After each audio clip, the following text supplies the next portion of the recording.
आज के इस वीडियो में मैं आपको बृहस्पतिवार व्रत कथा के बारे में सुनाने जा रही हूँ। साथ ही साथ आप स्क्रीन पर बृहस्पतिवार की पूजा विधि भी देख पाएंगे। तो बृहस्पतिवार की कथा इस प्रकार से है, ध्यान से सुनिएगा।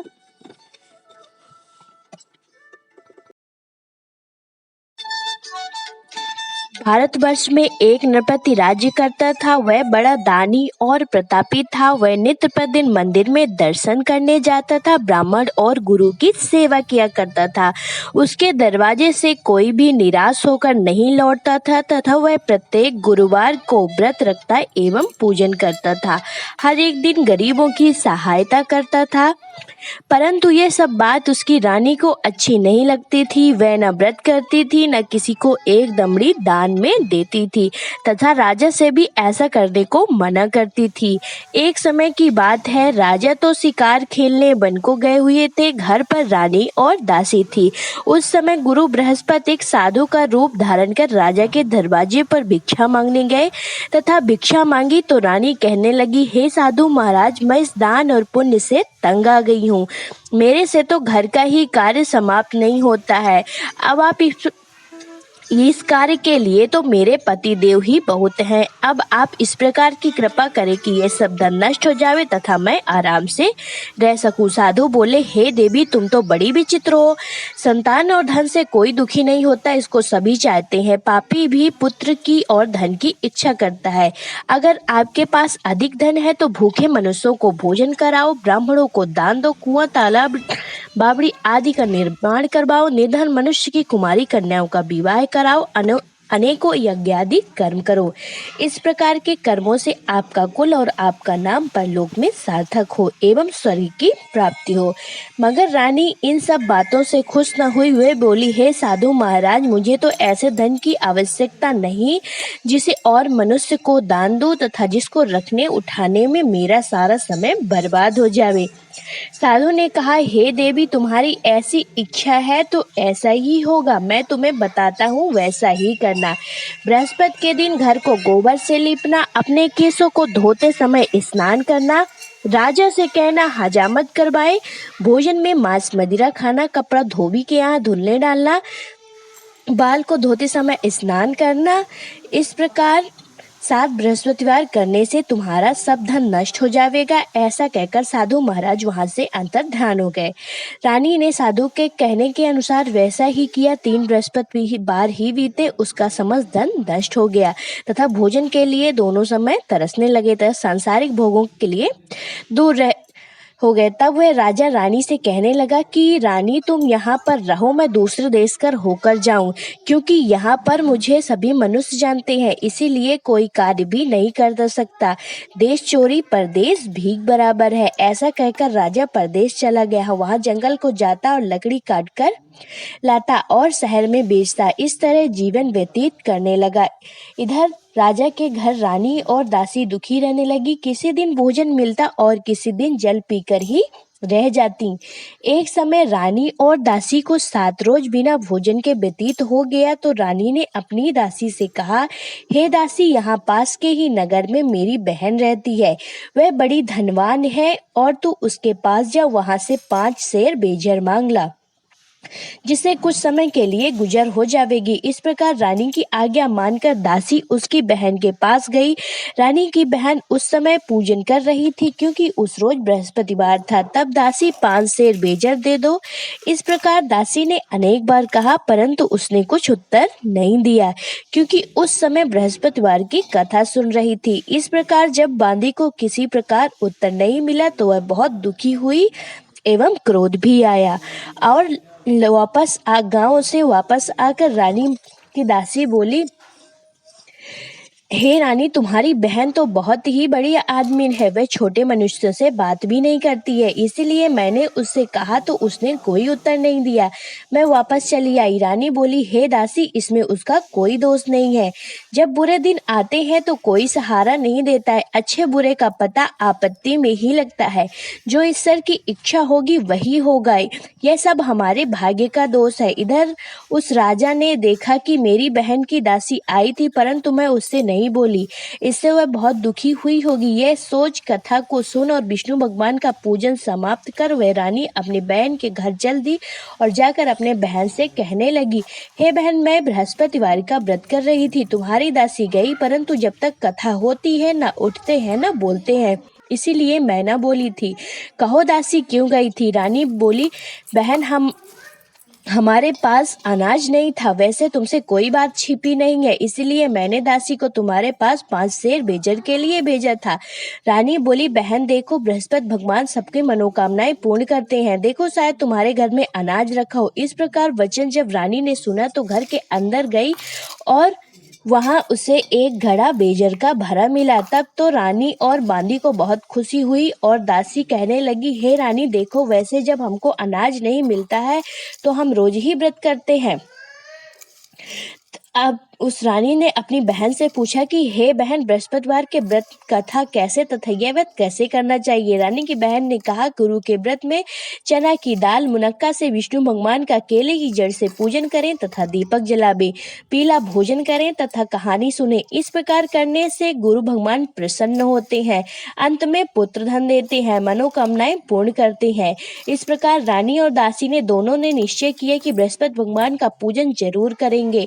7 रोज के बाद बृहस्पतिवार आया तो उन्होंने व्रत रखा। गुड़साल में जाकर चना गुड़ बीन लाई और उसके दाल से केले की जड़ तथा विष्णु भगवान का पूजन किया।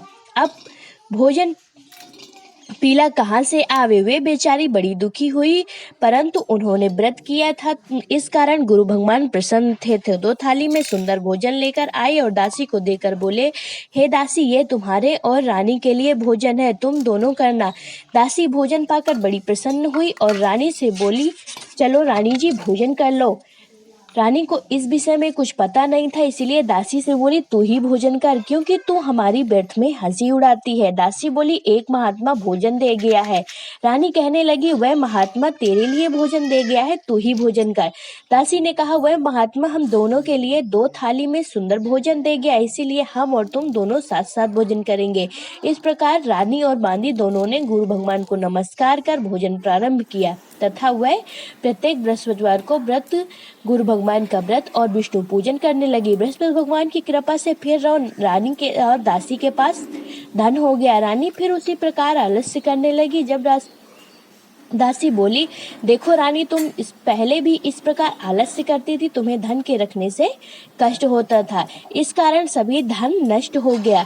अब गुरु भगवान की कृपा से धन मिला है तो फिर आलस्य होता है। बड़ी मुसीबतों के बाद हमने यह धन पाया है, इसीलिए हमें दान पुण्य करना चाहिए। भूखे मनुष्यों को भोजन कराओ, प्याऊ लगवाओ, ब्राह्मणों को दान दो, कुआं तालाब बावड़ी आदि का निर्माण करवाओ, मंदिर पाठशाला बनवा कर दान दो, कुमारी कन्याओं का विवाह कराओ, धन को शुभ कामों में खर्च करो, जिससे तुम्हारे कुल का यश बढ़े, स्वर्ग प्राप्त हो और पिता प्रसन्न होवे। तब रानी ने इसी प्रकार व्रत करना प्रारंभ किया तो काफी यश फलने लगा।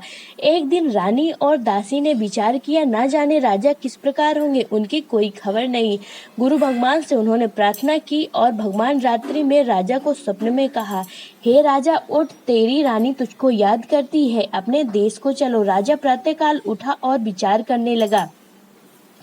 स्त्री जाति खाने और पहनने की संगनी होती है, पर भगवान की आज्ञा मानकर वह अपने नगर के लिए चलने को तैयार हुआ। इससे पूर्व राजा परदेश चला गया तो परदेश में दुखी रहने लगा। प्रतिदिन जंगल में से लकड़ी बीन कर लाता और उन्हें शहर में बेचकर अपने दुखी जीवन को बड़ी कठिनता के साथ व्यतीत करता था। एक दिन राजा दुखी हो अपनी पुरानी बातों को याद करके रोने लगा। तब उस जंगल में से बृहस्पति देव एक साधु का रूप धारण करके आ गए और राजा के पास आकर बोले, हे लकड़हारे, तुम इस सुनसान जंगल में किस चिंता में बैठे हो, मुझको बतलाओ। राजा यह सुन राजा के नेत्रों में जल भर आया और साधु की वंदना कर बोला, हे प्रभु, आप सब कुछ जानने वाले हो। इतना कह साधु को अपनी संपूर्ण कहानी महात्मा दयालु होते हैं, उससे बोले, हे राजा, तुम्हारी स्त्री ने बृहस्पति देव का अपराध किया है, जिस कारण तुम्हारी ये दशा हुई है। अब तुम किसी प्रकार की चिंता मत करो, भगवान तुम्हें पहले से अधिक धनवान करेगा। देखो, तुम्हारी स्त्री ने भी गुरुवार का व्रत प्रारंभ कर दिया है और तुम मेरा कहना मानकर बृहस्पतिवार को व्रत करके चने की दाल गुड़ जल के लोटे में डालकर केले का पूजन करो, फिर कथा कहो और कहानी सुनो। भगवान तेरी सब मनोकामनाएं पूर्ण कर देगा। साधु को प्रसन्न देखकर राजा बोला, हे प्रभु, मुझे लकड़ी बेचकर इतना पैसा नहीं मिलता जिससे भोजन करने के उपरांत कुछ बचा सकूं। मैंने रात्रि में अपनी रानी को व्याकुल देखा है। मेरे पास कुछ भी नहीं जिससे उसकी खबर मंगा सकूं, और फिर मैं कौन सी कहानी कहूँ, यह मुझको कुछ भी मालूम नहीं। साधु ने कहा, हे राजा, तुम किसी बात की चिंता मत करो। बृहस्पति के दिन तुम रोजाना की तरह लकड़ियां लेकर शहर को जाओ। तुम्हें रोज से 2 गुना धन प्राप्त होगा, जिससे तुम भली भांति भोजन कर लोगे तथा बृहस्पति देव की पूजा का सामान भी आ जाएगा। और बृहस्पति देव की कहानी इस प्रकार से है, ध्यान से सुनो। प्राचीन काल में एक ब्राह्मण था। वह बहुत निर्धन था। उसके कोई संतान नहीं थी। उसकी स्त्री बहुत मलिनता के साथ रहती थी। वह न स्नान करती, न किसी देवता का पूजन करती थी। प्रातःकाल उठते ही सर्वप्रथम भोजन करती थी, बाद में अन्य काम करती थी।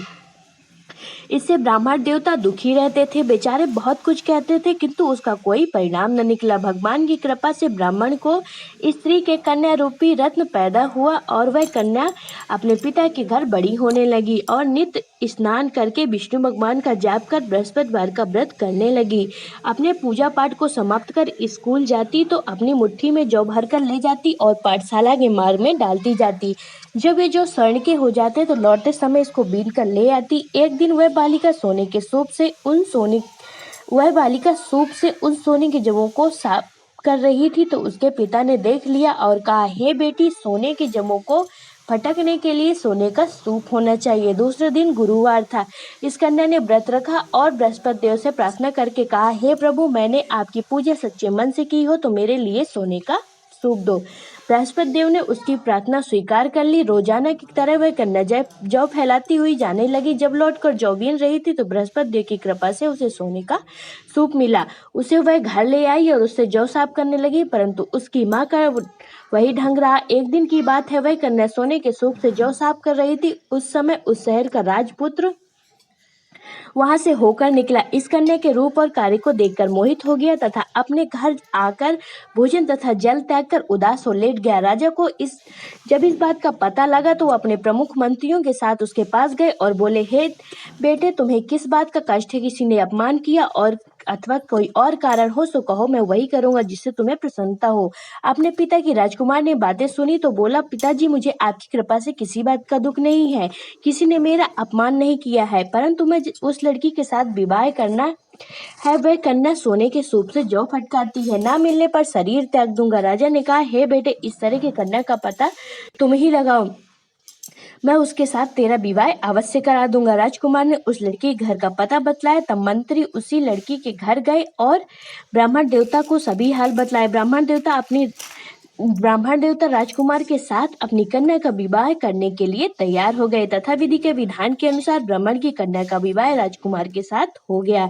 कन्या के घर से जाते ही पहले की भांति उस ब्राह्मण देवता घर के गरीबी का निवास हो गया। अब भोजन के लिए अन्न भी बड़ी मुश्किल से मिलता था। एक दिन दुखी हो ब्राह्मण देवता अपनी स्त्री के पास गए। बेटी ने पिता को दुखी अवस्था में देखा और अपनी माँ का हाल पूछा। तब ब्राह्मण ने सभी हाल कहा। कन्या ने बहुत सा दान देकर अपने पिता को विदा कर दिया।